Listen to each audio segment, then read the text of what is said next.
Are you hungry? I've had over 40 pizzas in the last 30 days.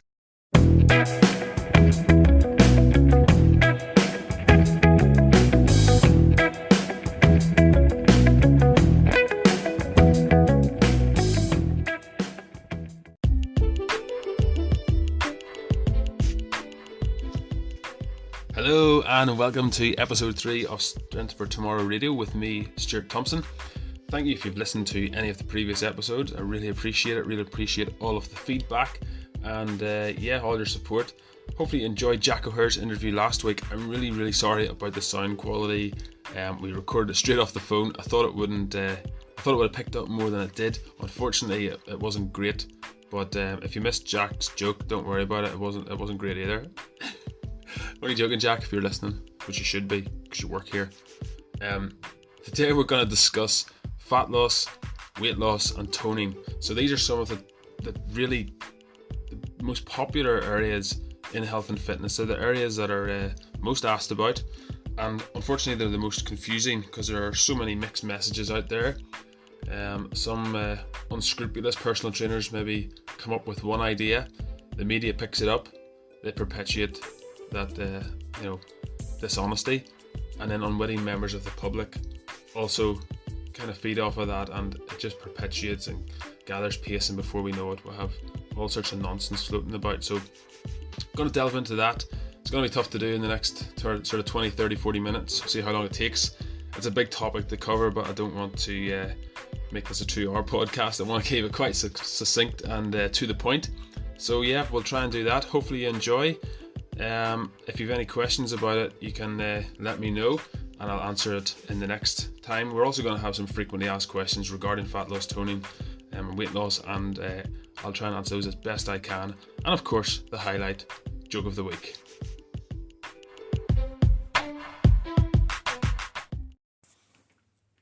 Now, first of all, before we go any further, we need to define the terms that we mean. So, you may have heard the terms fat loss or weight loss used interchangeably, and I cannot stress strongly enough that these two terms are not, in fact, the same. Weight loss simply describes the reduced number on the scales when you step on them. It does not tell you what type of material that has been reduced. This could be any number of properties that have decreased. It could be fat, but it could also be muscle tissue, it could be water, it could be sodium, it could be glycogen. There's a lot of different things that could possibly contribute to weight loss. If the number of the scales are the only important thing, then that means you could go to the toilet, dislodge some sort of fecal matter, and you'd be a little bit closer to your goal. But we know, of course, that that's not going to change how your body looks and how you fit into your clothes. This might sound ridiculous, but I suppose it is. But I think it sums up nicely how ridiculous it is to think only of the number on the scales. Simply reducing the number on the scale is meaningless unless you're morbidly obese, which most people are not. So you're probably going to have to get the scales down a bit if you are morbidly obese. However, there is a correct way to do this and an incorrect way to do this. So now that we have established what weight loss constitutes, it's a lot more generic. I think we've established that. We're going to move on and talk about what fat loss constitutes. So fat loss is a lot more specific than weight loss. Now, what I mean by that is when we talk about fat loss, we are identifying the type of tissue reduction that has taken place. So how can you do this? Well, there's a number of ways. One way is to get a body fat percentage measurement. So if you took a measurement, now there's lots of ways to do it, some are more accurate than others. If you took a measurement using a handheld device or scales, or there's a machine that costs about £10,000 you can go into and it'll give you a really accurate reading. If you use any of those, it'll give you a reading. Say you started off and you had 30% body fat percentage. Then 8, 4, 12 weeks later, whatever, you tried it again and your body fat percentage had come down to 25% or 20%. That would mean that you had lost fat. Now, technically your weight could have stayed the same. Chances are it will have dipped a bit if you've lost a significant amount of fat. But if you're completely untrained and you tried to do this and you started doing some weight training, chances are you've put on a bit of muscle, you've gotten a bit stronger, and your weight might have leveled out. It can happen. I've seen it happen before, and other people have as well. So that's not uncommon. Other ways you can measure it would be a waist measurement, or a hip measurement, or a thigh measurement, things like that. So guys, we tend to carry our body fat mostly around our chest and waist areas, around our tummy. Ladies tend to carry it more around thighs, hips and waist. So whatever you think that is the area that you carry most of your body fat, you want to get a reading. So get a tape measure, put it around. I would suggest around the belly button, just for consistency's sake, so you know the next time you do it to go for the belly button. So put it around straight and take it down in centimeters or inches, wherever you want to measure it in. Once you get that, take it again in 4 weeks, 8 weeks, 6 weeks, whatever your time period is. Take it quite regularly, I would suggest, though. More regularly the better, so even every once a week or twice a week. Something that can help keep you on track. But this is another way you can figure out if you're losing fat or other tissue. If your weight is going down, but your waist is not going down, that's a problem. Okay, chances are you're probably dipping into a lot of muscle stores, and you've lost glycogen, maybe you're dehydrated, you've lost sodium. There's all sorts of reasons. So you can try that. So hopefully we know the difference now between fat loss and weight loss. Fat loss is a lot more specific. Weight loss is more generic. Why do we want fat loss as opposed to just weight loss? We want to maintain muscle. We want to burn fat. Why do we want to do that? Because we want to maintain a healthy metabolism. We want to maintain our strength and our health. If we lose just muscle but retain fat, you won't change how your body looks in a positive way. It could actually go the other way.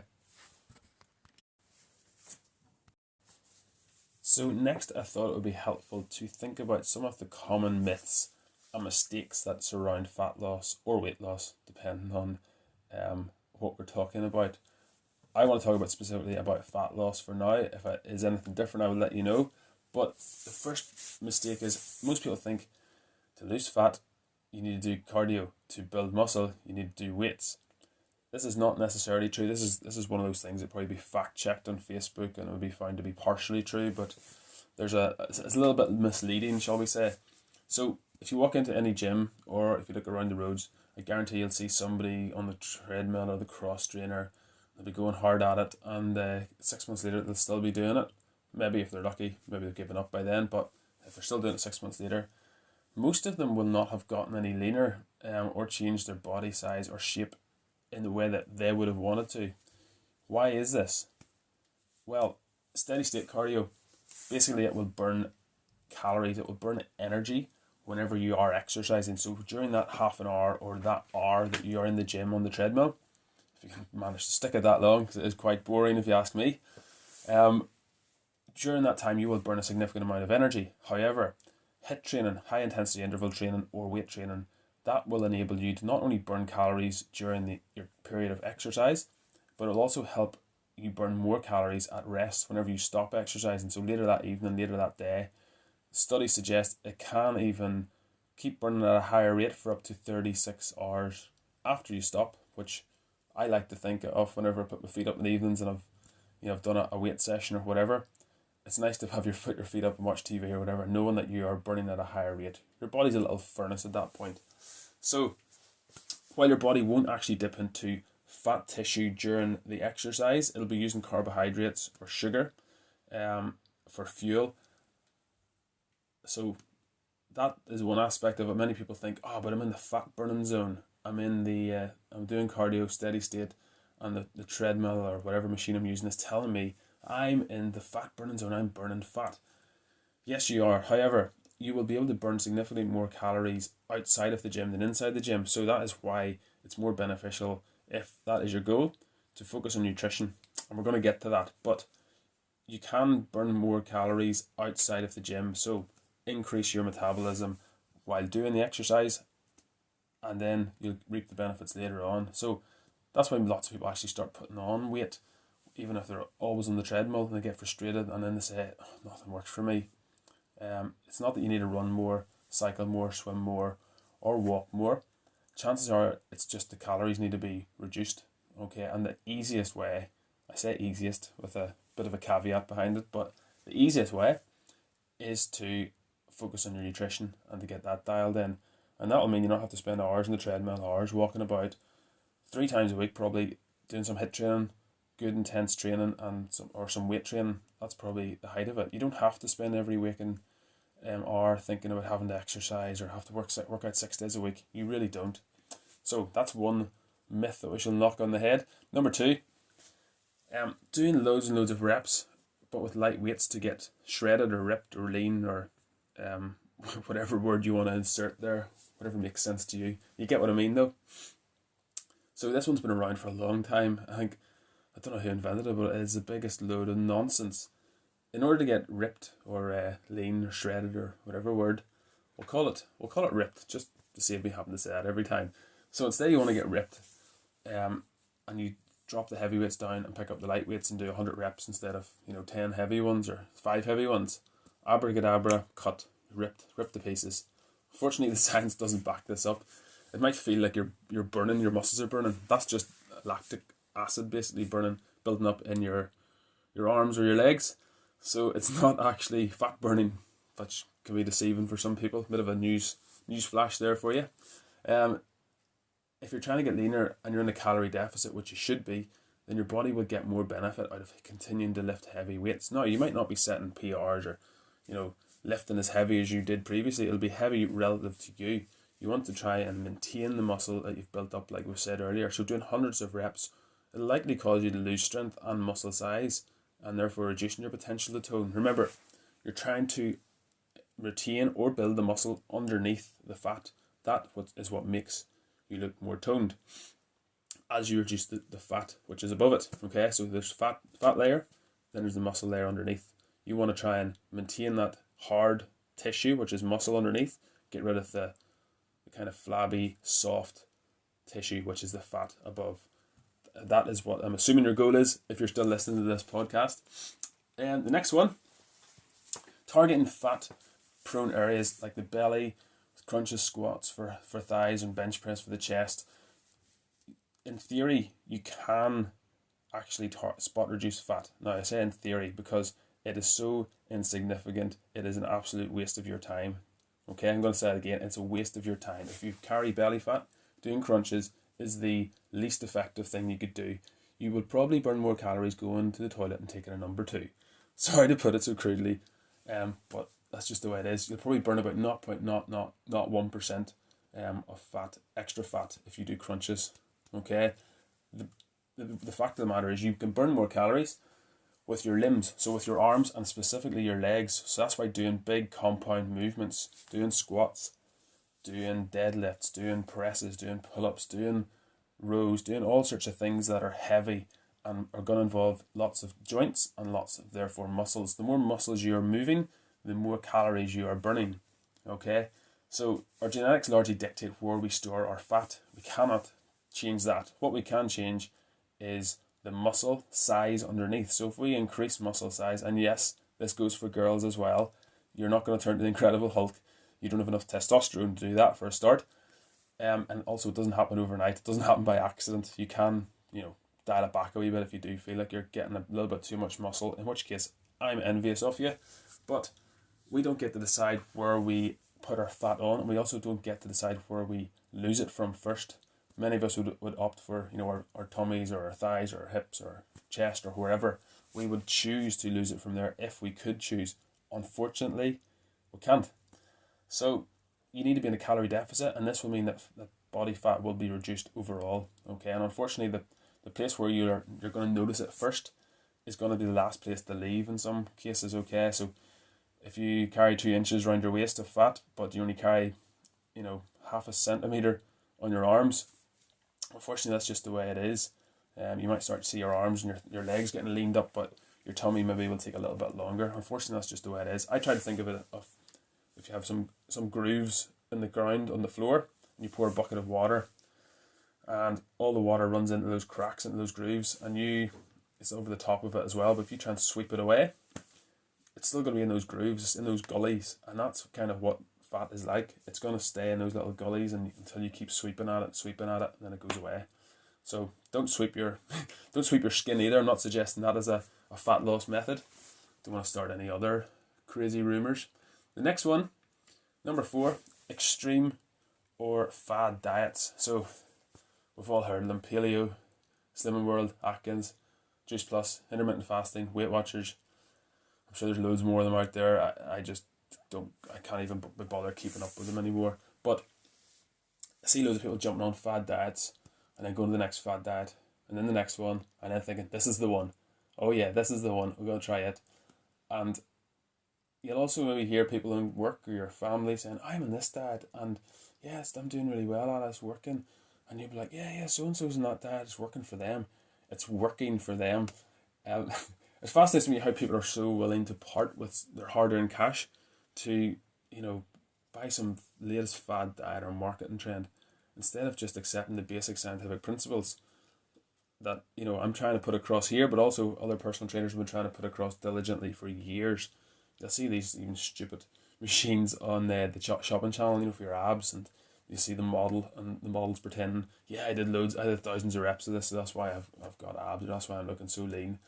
Unfortunately, it doesn't work like that, and that's quite dishonest. That's another topic altogether, but don't fall for the tricksters, is what I'm trying to say. Don't be taken in by their stories and by their trickery and their craftiness. Fat loss is simple. It's a simple process, but it's not easy. It takes patience, it takes diligence, it takes attention to detail in some cases after a while when you get down to be a little bit leaner than you were at the start. But if you're patient and you trust the tried and tested principles, you will get there. Okay? The reason any of those fad diets work for somebody, or they appear to work for somebody for a while, is because they were in a calorie deficit. Okay? Whether that's by accident or otherwise, that's the reason. So, last one then is refusing to count calories. I know counting calories gets a bad name, and if you have previous history of having an eating disorder, I don't recommend counting calories. I recommend you kind of work your way through that first and then think about counting calories. Okay? You might have some sort of other issues to deal with there that you need to kind of get help with, and I hope you do get help, but counting calories can be the absolute worst thing for you, so I don't recommend it for you. With that said, for the most people out there who are listening to this, if I had a penny for every time I heard someone say, I want to get slimmer, but I don't have really time to count the calories, I'd probably be, not going to say a millionaire, but at least have £1,000 by now. I guess it's a fairly good estimate. It's like, I always estimate, or I always say it's like trying to hit a bullseye with a blindfold on after spinning around in circles for 10 times. There's an extremely high chance you're going to miss the target, and it's the same thing if you're trying to hit your target with your calories. You want to make sure that you're counting them, okay? You can count them using an app. There's loads of apps out there. There's MyFitnessPal, it's probably the most famous one. There's all sorts of ones out there now that are really helpful. They're pretty accurate. Now, you're never going to be 100% accurate with your calorie counting. There's always going to be a little bit of discrepancy here and there, but it's the most accurate way that we have. So you need to figure out how many calories your body needs, and then you need to count them, what you're taking in, and figure out how many you're taking in on a daily, weekly, monthly basis. If your average happens to be more than what your body needs, your weight will go up. If your average happens to be less than your body needs, your weight will go down. As we said before, if you keep your protein high and you do weight training, hard, heavy training, you're going to burn fat most likely and retain muscle. So it's all about trying to create the perfect conditions for your body to retain muscle and burn fat. Okay? So, that being said, I don't expect anyone to count calories for the rest of their life if they're trying to get a bit leaner. Once you establish it, it'll almost become intuitive. You'll be you'll think, oh, chicken fillet, roughly 100 calories. You'll know roughly, and then you'll be, if you want to jump on the scales or you feel your clothes are starting to get a bit tight, what you can do then is just start auditing yourself again. It's like an audit. It's just like if you're going to audit your income, you're going to have a budget. Okay, you have a budget of calories, and you don't just guess it. If you're on a budget, you know where every penny's going, you know where every calories going. So same thing with your calories. It's a fact of life, and we always make time for the stuff that matters the most to us. So if you don't have time for it, what I suggest is either delete Netflix, Instagram, Facebook, all of those, and try and count calories. It's so much more effective than going to the gym 6 days a week for an hour a day or twice a day. It's the most important aspect of fat loss. I cannot stress that enough. You might go to the gym, great. It's really good for your health. It's really good for your bones, joints, muscles, mental health, and many other ways that are too numerous to name right now. But I cannot stress enough, I'm going to say it again, calories are king. If you disobey this one, and we're going to talk more about the laws of fat loss that you cannot disobey, if you disobey this one, forget about it. Okay, so next we're going to look at some of the reasons why extreme diets never are successful or effective. The number one reason is diets, and I mean strict diets, this is what we're talking about here. Diets tend to increase hunger and cravings. So you might have noticed this yourself if you ever tried to go on a diet. You're always, all you can think about is food. All you can think about is your next meal, when you can eat again, and you have cravings for sweet things generally, or maybe crisps, or whatever it is you really want. That's what you'd crave. Typically, whenever you're on a diet, if you're at a significantly reduced amount of calories, that's what I mean when I say extreme diet. So, say your body typically requires 2,500 calories per day, and you're depriving it and giving it like 800 calories a day, like some crazy diets suggest.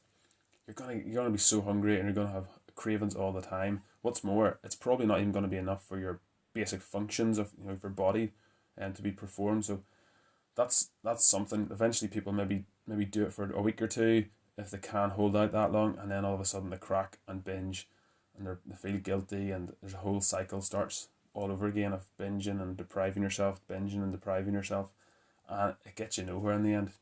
Another reason is diets slow down your metabolism.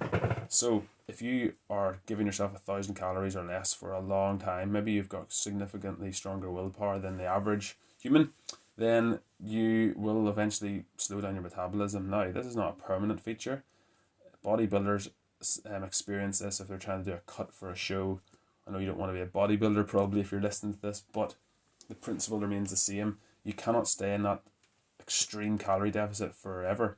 Otherwise, your body will adapt to it. It'll get used to trying to retain energy and save energy. Now, for most people, that's never going to be the case. You're going to crack and binge, and you're going to be at a surplus. Okay, so if you think that's one of the more common ones, it's really not. You have to have incredible willpower to get there. You have to almost have an athlete's mind or a military mind to get there. Another reason is diets increase the chance of muscle loss. So whenever you are in a calorie deficit, your body is searching and reaching and looking for energy and fuel from somewhere, any source, and it will delve into whatever it can find. Typically, it will opt for muscle first. So that is why I suggest increasing your protein and maintaining your heavy weightlifting. That gives your body the chance to kind of go, wait, I can use the fat instead. The muscles clearly are working hard, and I'm getting lots of protein to repair them. So I'll save the muscle and I'll burn the fat. So if you're in an extreme diet, chances are you're not going to get enough protein for a start, and you're not going to get enough calories to support that repair process in your muscles after doing weight training. So it will increase the chance of muscle loss, which long term again slows down your metabolism, and you're going to look like a bit of a saggy raisin. You're not going to be all shriveled up, and there's going to be no hard tissue underneath to support anything. The next reason is diets decrease non-exercise activity thermogenesis. So that would include things like walking about, doing the laundry, doing the ironing, doing the housework, just your day-to-day things that you don't include, you don't think of as exercise. So just whatever your job is, that would be non-exercise activity thermogenesis. So diets decrease that because you're not going to have the same amount of energy. You're not going to be able to burn the same amount of calories whenever you are doing your daily tasks. So that's another thing to think about.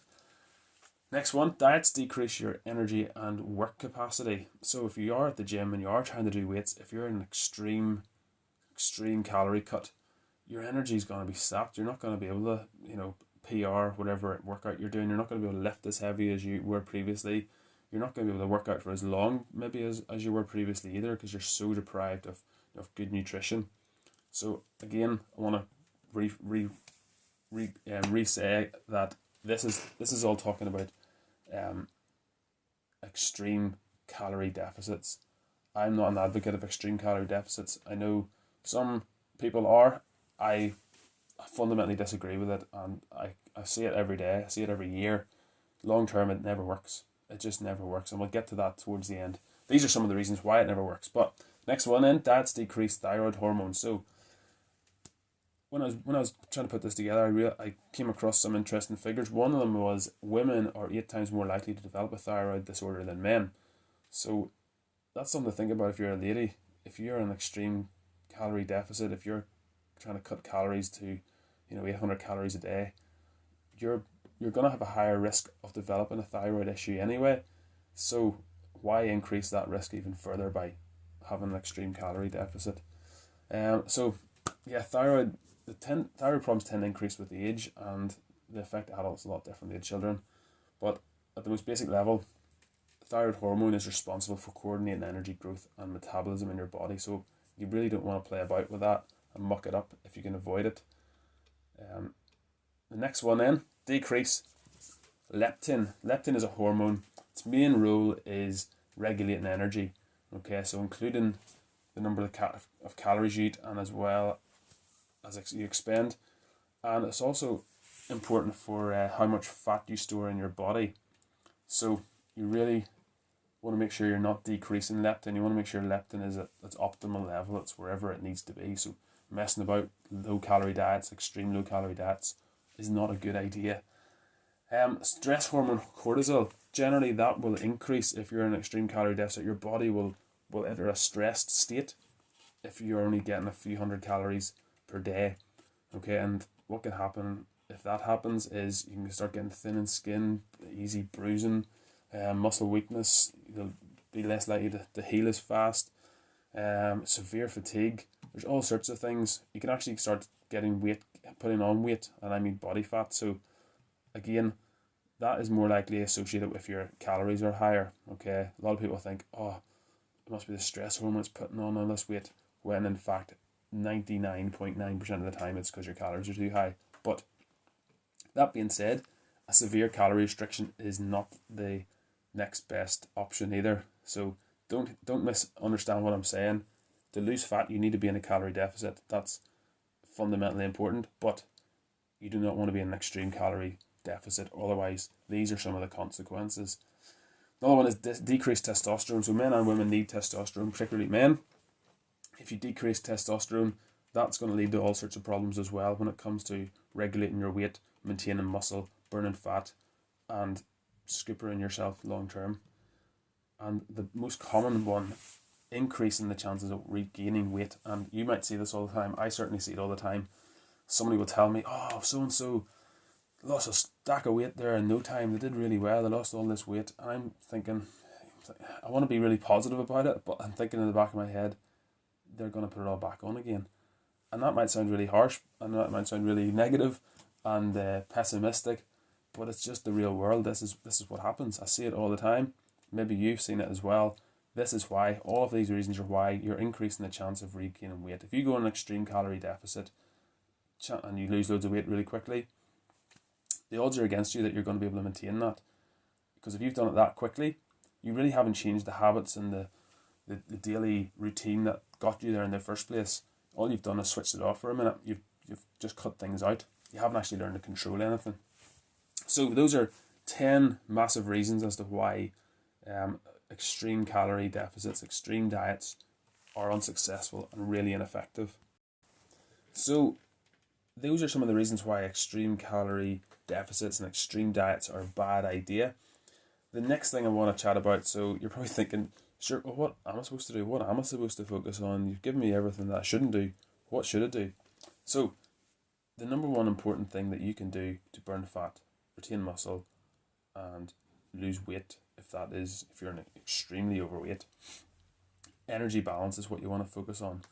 I'm talking about the pyramid of priorities, and what I mean by that is, if you can imagine in your mind's eye a pyramid. So at the very, very bottom, okay, a triangle. At the very bottom, we have energy balance. That's the base. Stacked on top of that, then macronutrients. Stacked on top of that, micronutrients. Stacked on top of that, meal timing. Stacked on top of that, supplements. Okay, so at the very, very bottom, that is your most important aspect. Okay, if you take that out, you can forget about the rest of it. The rest of it you can throw in the bin because it's irrelevant when it comes to fat loss. Macronutrients, micronutrients, meal timing, and all your supplements of the day, you can forget about them. The most important priority is at the bottom, and that is your energy balance. So that's your calories in versus calories out. you cannot escape this principle if you're trying to burn fat. Okay. The next important aspect to think about is your macronutrients. So if you've got your calories on target, you know, oh, I need 2,000 per day. I'm trying to burn fat. I'll go a bit less. I'll eat 1,800 a day, and you maintain that on average for weeks and months. Chances are you're going to burn a significant amount of fat if you can stick to that. And as we already discussed, don't go too low with it. Don't go, if you need 2,000, don't go to less than 1,000. You're probably going to need 1,500. That would be the bare minimum you need per day. Next is macronutrients. So on top of the energy balance then in the pyramid, macronutrients. So what are macronutrients? These are nutrients that you need in larger quantities. So things like proteins, fats, carbohydrates. Okay, these are where you get most of your energy from. So what is most important? Protein. Protein is the one that you want to make sure that you're taking in large quantities. There's other minerals that could be included, I suppose, calcium, zinc, iron, magnesium, phosphorus, but they are not very calorie dense. So we're not worried too much about that. If you want to chat more about that, you can contact a nutritionist and they'll give you the exact amounts that you need for your body weight and height and age and all of those things. Macronutrients matter because they basically have different amounts of calories in them. So if you want to lose weight, you want to focus on increasing your protein, and you can play about with your carbs and fats. You can make it interesting. You can up your carbohydrates and drop your fats for a week or two. You could try it the other way around, but the most important thing is if you keep your proteins up nice and high, chances are you're not going to really do too much damage to your fat loss progress. You're going to be able to, as we said already, retain the muscle and burn the fat.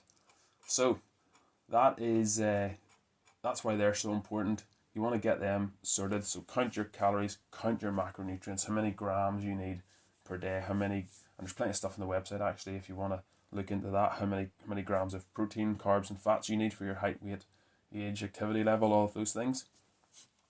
The next most important aspect is your micronutrients. So these are like your vitamins and minerals. These are things that you need in much smaller quantities, but they're still important nonetheless. So that's why sometimes personal trainers we get accused of always thinking just about calories, and we're not necessarily don't really care about eating healthy. Some people go the other way and all they care about is eating nutrient dense foods and not caring about the calories. So that's why you hear somebody saying, "Oh, I know how I didn't lose weight. I ate really clean. I ate avocados, I ate sweet potatoes, I ate all this and that." And that might be true. You might eat loads of nuts instead of chocolate, but if there's calories in them, they all count. Your body doesn't identify, go, "Oh, Jill's been really great there. She chose nuts over chocolate. I think we'll give her a wee bit of fat loss this week." If there's calories in it, your body doesn't really care. It's thinking about basic maths. It's doing its balance sheet and it's looking at income and outcome of calories. So that's why macronutrients, they're important, because you want to make sure that you're getting plenty of healthy foods, nutrient dense foods. So your vegetables, they're really important. You can get lots of them into you. You're not going to put too many calories into your body by eating vegetables, especially if you're steaming them and boiling them and things like that. So micronutrients, that's the next most important. As I said, if you don't get the very bottom bit right, forget about the rest of these. So energy balance is the most important. Then macronutrients, counting them as well. Micronutrients, just getting loads of energy dense foods in, so your vitamins and minerals. Then meal timing is next. Some people think, oh, if I don't eat after 6 o'clock, I'll lose fat. That is not the case. If you keep eating after 6 o'clock, but you're in a calorie deficit, all's good. Okay. Now there is some evidence to suggest that if you eat small amounts regularly throughout the day, then you will keep your metabolism operating optimally. But unless you're in a calorie deficit, forget about it. The most important principles, as I said, are below that. Energy balance, then macronutrients, then micronutrients, then meal timing. Then the peak of the pyramid is supplements. So this is where all of your supplements come in. As you can see, they're at the very end. They're the least important, and they will make the least difference in your body composition, in your fat loss ability. So whatever supplements you want to dig into, I'm not even going to start naming them because there's so many now that that's another show in itself. But just to let you know, supplements are not the be all and the end all. In fact, well, they are the end all. They're the very, very last list in the priorities. So hopefully that's helpful. The next thing I want to discuss are the 4 unbreakable laws of healthy fat loss. So we've discussed unhealthy weight loss and the problems that it can lead to. Next up, I want to think about these unbreakable laws. So without these laws, unless you adhere to these laws, it's a bit like the law of gravity. Unless you adhere to the law of gravity, you're going to get in trouble if you decide to take a jump off a bridge or off a building. The first one is consume less energy than you use. Consume less energy than you use. Sounds really simple, doesn't it? But a couple of questions arise. How do we know how much energy we're using? And how do we know how much energy we are consuming? So we're going to discuss that a little bit later on to tie everything together. But basically, it's what we've been saying over and over again. Calories in, calories out. Unless you adhere to this principle, you need to be taking in fewer calories than you are burning if you're going to burn fat successfully and in a healthy, sustainable way. Next one then, use macronutrients properly to maximize body composition improvements. So that's exactly what we said in the pyramid of priorities. You want to make sure you're using protein, fats and carbs properly, and as we said as well, preferably protein. You want to make sure your protein is optimal. You want to make sure your protein is higher and much higher than what the government guidelines recommend. Those guidelines are, I don't know what they're based on, probably on some sort of an algorithm for the average person, what they found. This is an interesting story. They designed was it a cockpit or a car round the average person, so we got all different dimensions and measurements for people's length of arms and length of their spine and everything, and they built this cab or this cockpit around the average person. The unfortunate thing was nobody could fit in it because the average person does not exist. Okay, so that's the takeaway from this. You want to make sure that protein is right for you, not what government guidelines say. Okay, protein is going to be much higher than what they recommend, and whenever you keep it high, it will help you to burn fat. It'll not make you turn into the Incredible Hulk, so fear not. As I said earlier in the show, unless your testosterone is much higher, girls, that's not going to happen unless you're doping. So that's another really important one. Unless you adhere to that, you're going to dip into other things, most likely muscle for fuel. So you want to make sure you're dipping into fat stores for fuel, and that will maximize your ability to burn fat and improve your body composition. Number 3, eat on a schedule that suits your lifestyle. So we touched on that in the last part in the pyramid of priorities. If you're eating on a schedule that suits your lifestyle, that's the best meal timing for you. So if you're on shift work, it doesn't mean if you get in at 10 o'clock at night, it doesn't mean you shouldn't eat until the morning time. What it means is you need to base your eating habits around your working and your lifestyle and whatever your job is, whatever you have to do during the day, that's what you have to do. You have to do that to make a living. So you just got to deal with the hand you've been given and make it work for you. So throwing that whole 6 o'clock p.m. if you eat after that, I don't know where that came from, but if you eat after 6 p.m. you're going to put on weight. It's all relative. It all depends when you go to bed. It all depends how many calories you consume throughout the day. Anyway, your body doesn't think, oh, it's 6:01. I'm going to punish you, mate. You're going to put on a little bit of fat here. You're going to be a pudgy little boy in the morning. Your body doesn't work like that. Your body, as I said, works in averages. It's a balance sheet. It takes into account how many calories you've given it, and then if you give it excess calories, it stores it as fat. It's as simple as that. Unless you're training heavy, unless you're doing heavy weights and you're trying to put on muscle, in which case you could turn into muscle again if your protein's high, just like the previous point. Number 4, incorporate exercise to preserve muscle and enhance fat loss. So you might think that this should go at number 1. If I'm a personal trainer and I'm a coach, I should be recommending exercise as the first law. But again, priorities. The first priority is your energy in, energy out. It's your nutrition, it's your diet, it's what you're doing every day. It's not necessarily your workout regime. Now, those things can enhance it and can help it. They'll enhance fat loss and help you preserve muscle tissue and possibly increase muscle tissue if you're a complete novice, if you're completely detrained, you've never trained before. So Incorporate exercise, preferably heavy strength training, and heavy is relative again to you. So to conclude this podcast and to sum up everything, I want to give you some practical steps, something that you can apply every day, every week, that will help you sustainably lose fat and retain muscle and get toned and get leaner. The first thing you can do is audit your calorie intake. So I've said this over and over again in the course of this podcast. Hopefully you get the point by now. You need to do an audit, so you need to start tracking your calories. You just need to start using an app. Use MyFitnessPal. I don't want to keep plugging MyFitnessPal, but there are lots of other ones out there. Just put it into your App Store or Apple Store. Calorie counter app, because there's stacks of them out there. Find one that suits you, that's easy to use, and don't worry about whether it's the best one or most effective one. Just use any one and do it consistently and do it well. Try and be really honest with it as well. Even things like sauce, so tomato ketchup or barbecue sauce or brown sauce or mayonnaise or salad cream. Try and track all of those little details. The more honest you are with it, the more you're going to get out of it.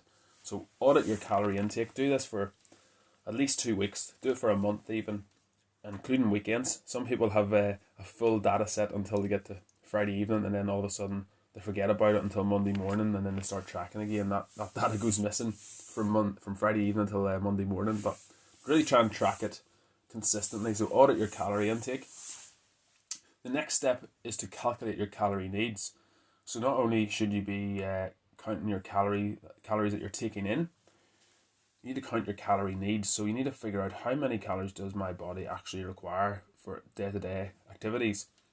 You can do this, there's several ways to do it actually, but one of them is to get your current weight in pounds and multiply that by 11. Okay, so a minimum of 11 and a maximum of 14. 14 will kind of give you what you currently need to sustain your current weight. 11 is if you want to try and dip into a calorie deficit, that's the minimum you should multiply it by. Try it. It's surprisingly accurate. It seems like quite a simplistic way to do it, but try it and see how it goes if you want to just have a rough idea. If not, there's lots of calorie counting apps out there as well, calorie calculators that you can put in your height, weight, age, activity level, body fat percentage, and different dimensions and things. The more details you can kind of include in that as well, the better. The more accurate you're going to have your calorie estimations. One thing that can really throw you off is trying to estimate your activity level.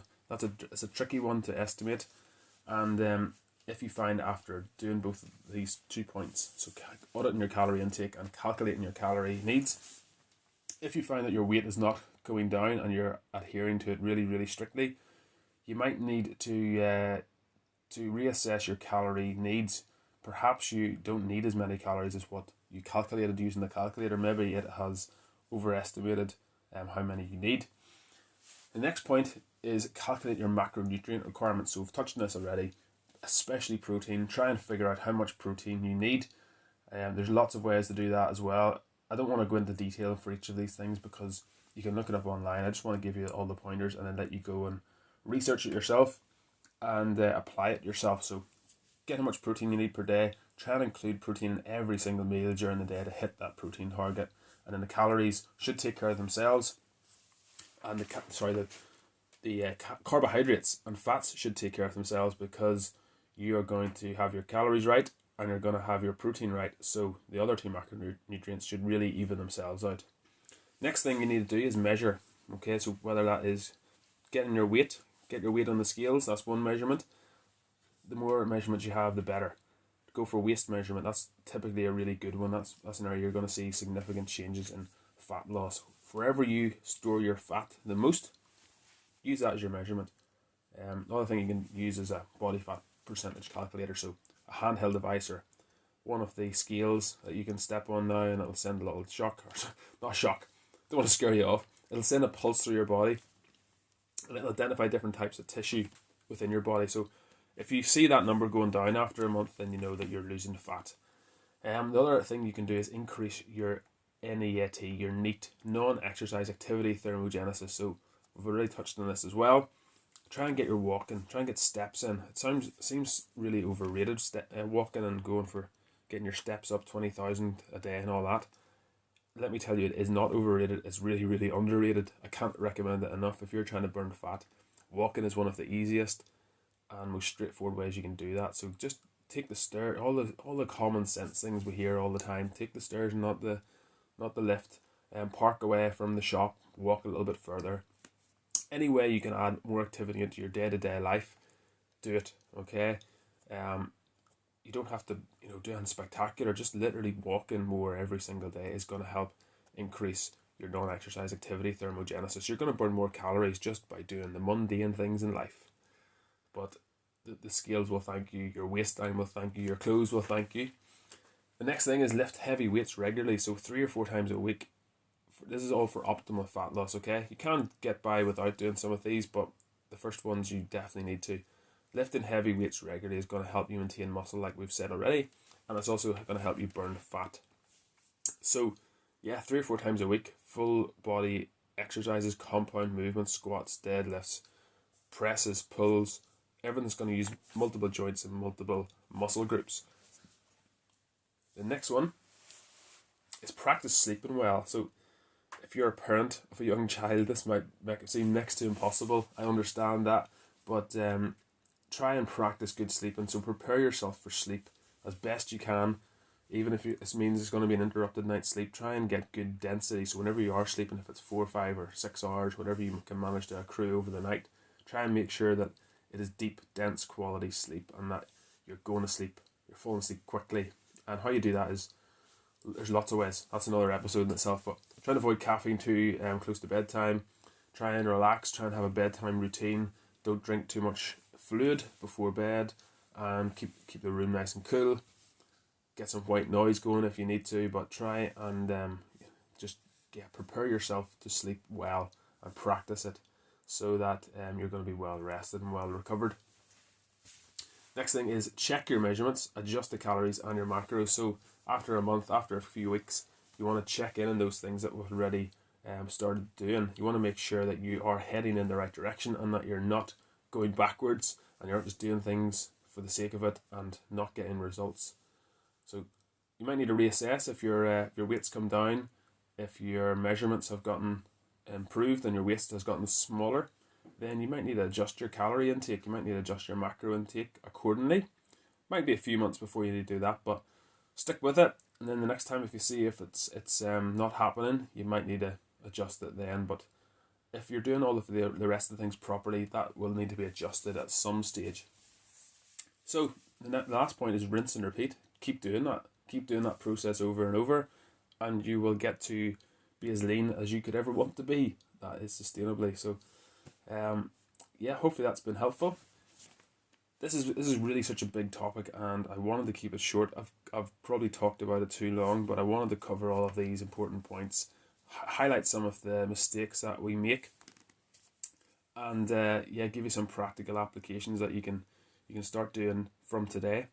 Don't just wait till the weekend's over. Don't just wait till Monday. Try and start this weekend. Try and make better food choices. Try and track your calories, even if it's a takeaway. You can throw it into the mix, put it into your food log, and take it all into account. And all the best with your fat loss. And again, if you've got any questions about sustainable fat loss, about toning, about weight loss, anything that we've discussed today, feel free to drop me an email at info@crossfunctionalfitness.co.uk, and I would love to help. You might think that your personal fat loss journey is very different from anybody else's, but I promise you, we're more alike than we are different. Do you understand what I mean? The process by which we lose fat, we're more similar in the ways that we can achieve that than you might think. So if you have any questions, feel free to drop me a message. You can DM me on Instagram. You can send me a text message. You can send me an email, whatever is more convenient for you, and I'll try and answer it next time. Now it's time for some FAQs, frequently asked questions. These are ones quite pertinent to our topic that we've been discussing this week. The question is, my out of shape friends always want me to eat unhealthy stuff with them. What should I do? So I think this probably goes for 90% of us, because if you've ever tried to make a change in your lifestyle or your diet or nutrition, you'll probably get judgment from people who notice it, even if you don't say about it. Why are you eating that? Oh, you're making us look bad. That sort of stuff. I think we've all been there. What you should do, you should take a look at your friends who are out of shape, and you should just seriously ask yourself, is that the direction you want to go in? Because if you keep doing the habits that they're doing, if you keep practicing those same habits, you're going to end up just like them, maybe even worse, depending on your addictiveness, or if you've got an addictive personality, if you can't handle just a little bit of something. But seriously, take a look at them and ask yourself, is that the future you want? Do you want that for yourself, for your kids, for your spouse? Or do you want to have some sort of discipline? Do you want to be strong? Do you want to be healthy? Do you want to live longer? Do you want to stave off chronic illness? Whenever you eat with people who aren't eating well, it's easy to use them as an excuse and almost as a bit of a crutch to kind of say, here, I'll just let loose here, and I'll have whatever I want. The more the merrier.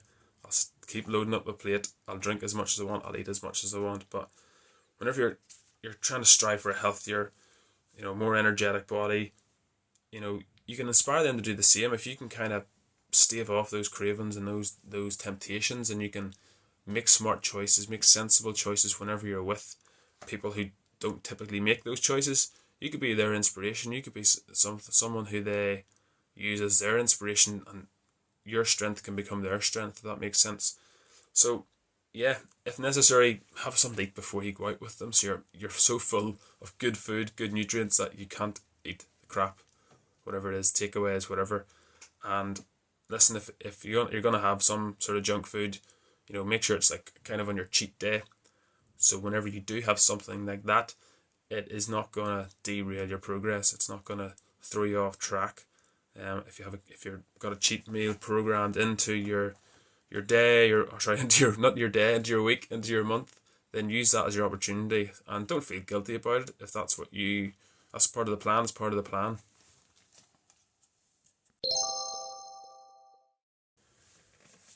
And the next frequently asked question is, I quite like alcohol. Is that going to be a problem when losing fat? I quite like alcohol. Sounds like somebody's trying to play it cool here when they're questioning. I quite like alcohol. I'm not really into it. I just, I don't mind it, put it that way. So, as you know, alcohol blocks fat oxidation. I've written a blog about this, 7 things you should know about alcohol and fat loss. So the first thing you should know is that your body has absolutely no storage capacity for alcohol the way it does for carbs and fats. Alcohol must be detoxified as quickly as possible.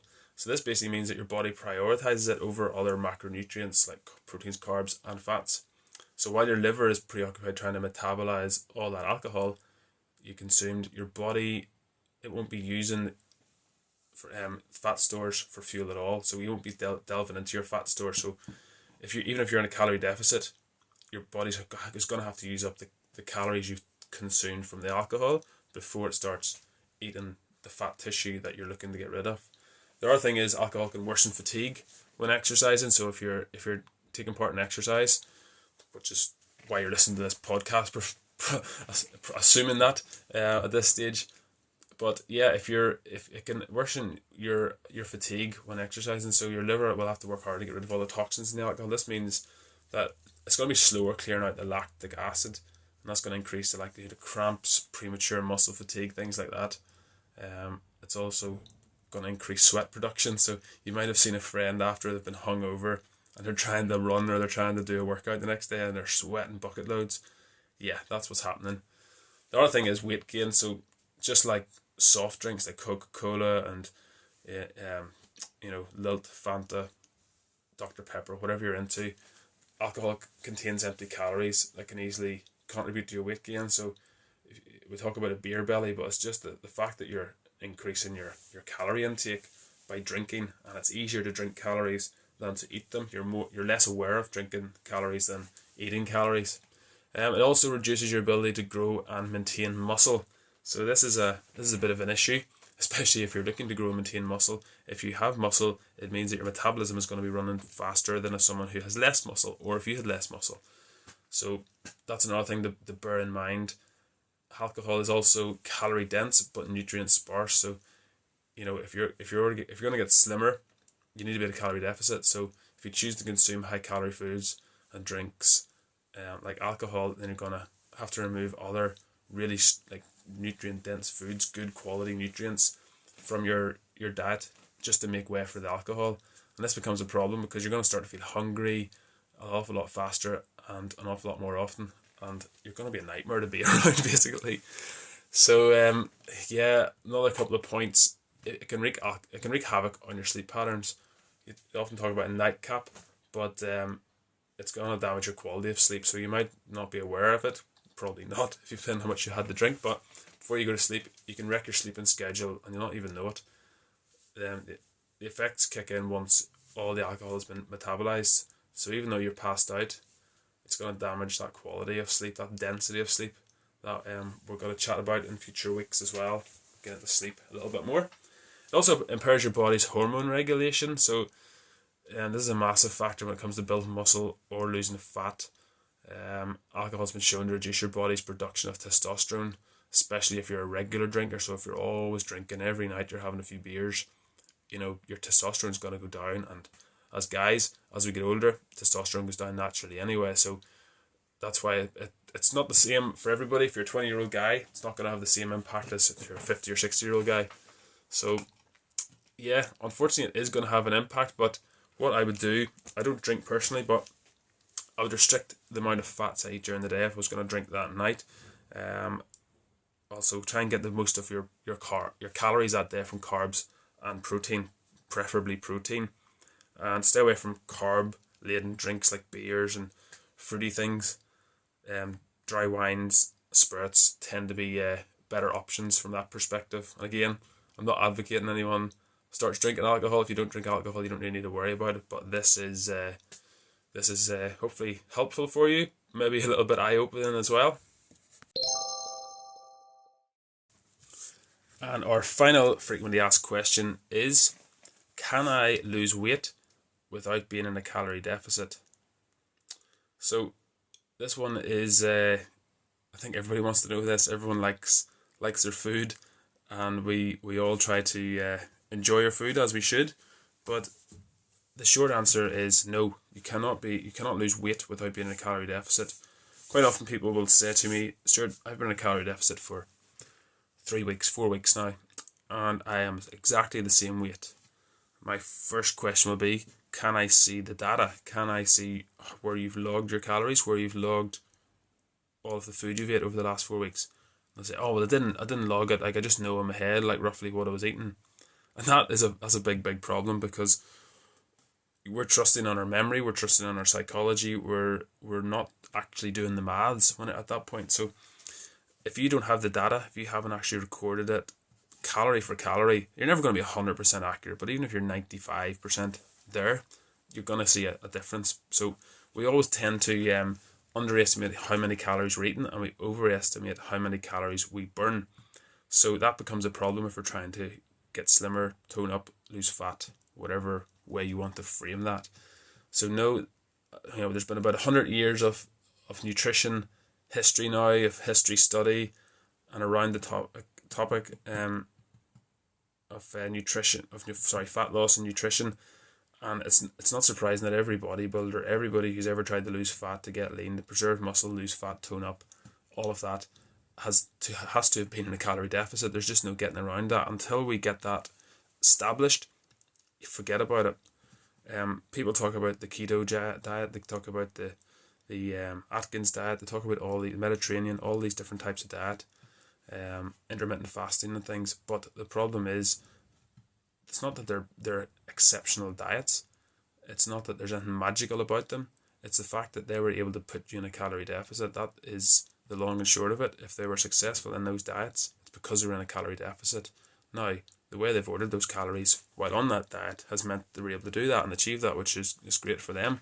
Whether that's sustainable, that's a completely different question. But to shortly answer the question, no, you cannot lose weight. It's scientifically impossible. It's mathematically impossible to lose weight and not be in a calorie deficit.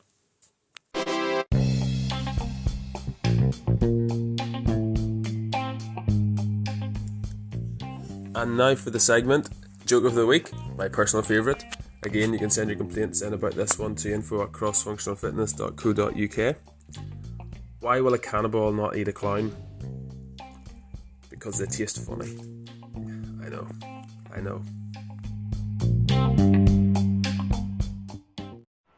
FBI, open up!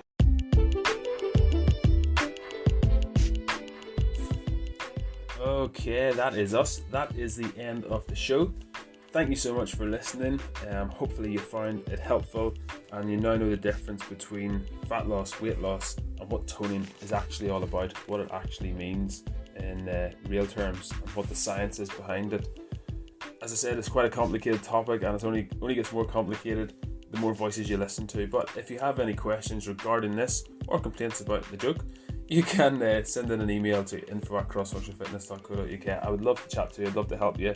If there's anything that you need from me, that's what I'm here for. I would love to help you. Don't be stuck. Don't be confused. Drop me a message. Drop me an email. Next week, going to be back again. We're going to be discussing all things regarding strength training, osteoporosis, osteopenia, and we want to discuss how we can stop it before it stops you. So until then, have a great week and a great weekend, and I'll see you next Friday. Take care.